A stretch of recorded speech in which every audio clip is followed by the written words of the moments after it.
Best time to argue in marriage. Experts reveal the truth. Welcome to complete comfort and lasting wellness, where science meets peace of mind. And every episode helps you build a healthier, happier life. Today, we're diving deep into one of the most common pieces of marriage advice. Never go to bed angry. You've probably heard it 100 times from parents, movies, or marriage counselors. But what if that advice is actually wrong? What if going to bed upset might actually save your relationship instead of harming it? Let us find out what relationship experts say, and why choosing the right time to argue could be the key to lasting love. CISPO for generations. Couples have been told to resolve every argument before falling asleep. The idea sounds romantic. Don't sleep on your anger, or it'll grow overnight. But modern relationship psychology paints a very different picture, according to Dr. Samantha Whiten, a clinical psychologist from Maryland. Insisting on solving every disagreement before bed guarantees one thing, that you'll both end up arguing while exhausted. When you're mentally and emotionally drained after a long day, your brain loses its ability to regulate emotions. The conversation turns into a battle, not a discussion. So, instead of finding solutions, couples end up saying things they regret, words that wound deeper than the original problem. Late-night fights aren't just emotionally draining, they're biologically counterproductive. When your body is tired, your stress hormone, cortisol, is already elevated. Add anger to the mix, and you're pouring gasoline on a fire. Dr. Whiten explains a psychological guideline known as HALT, reminding us to never start important conversations when we are hungry, angry, lonely, tired. Sound familiar? Those four states often appear together, especially at night. So, the truth is, the end of the day is the worst time to try to fix deep emotional issues. Your brain isn't ready for empathy or logic. It's ready for rest. And rest, ironically, is often the most healing choice. Relationship expert Dr. Sabrina Romanoff from New York calls this approach the art of the emotional pause.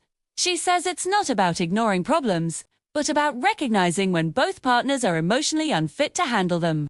Instead of arguing before bed, try saying, "I know this matters, and I want to talk about it, but can we do it tomorrow over coffee, when we're both calm?" That simple sentence changes everything.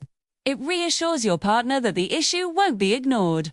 It also gives both of you time to breathe, reflect, and prepare for a productive discussion. Or, according to Romanoff, the ability to wait until emotions cool down, ISNT weakness. It's emotional intelligence in action. But let us be clear, there's a difference between taking a break and running away. A pause means you acknowledge the conflict and promise to revisit it later. Avoidance means pretending it never happened. Dr. Whiten warns that avoidance builds emotional distance. Resentment grows silently until it explodes. On the other hand, pausing to rest creates clarity and compassion. A healthy relationship doesn't fear conflict, it manages it wisely. That means understanding that sometimes silence heals more than words can. Here's what often happens when couples wait until morning: the anger fades, the mind resets, and perspective returns. A problem that felt catastrophic at midnight might look trivial under sunlight. With breakfast and a clear head, couples often find themselves saying, "It wasn't worth fighting about." It's not magic, it's neuroscience. During sleep, your brain processes emotional memories and resets your stress response. That's why psychologists often call sleep nature's emotional first aid. So yes, sometimes the best way to solve an argument is to close your eyes and rest. Dr. Romanoff suggests couples create daily connection moments that have nothing to do with conflict. Something as simple as asking, "How was your day?" can prevent resentment from building up in the first place. When conflict eventually happens, as it always does, you'll have a foundation of trust to fall back on. Also, learn to speak using I statements instead of you accusations. Say, "I feel hurt when you don't reply to my messages," instead of "You never care about me." That shift reduces defensiveness and keeps the door open for empathy. Remember, in communication, timing matters more than talking. So, should you ever go to bed angry? Yes, if it means giving your relationship the space it needs to breathe. It's not about ignoring problems, it's about choosing when to face them wisely. Go to bed angry, but wake up willing to understand. Let sleep soften the edges of your frustration, and let the morning bring perspective, not pride. True love isn't about avoiding conflict. It's about learning to pause, reflect, and return with kindness. Sometimes, silence at night speaks louder than words shouted in anger, and in that silence, healing begins.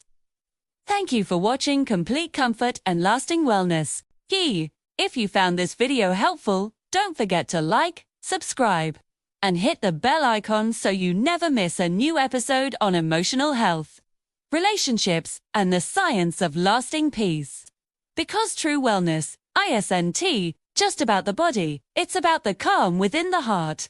Until next time, may you find comfort, balance, and peace every single day.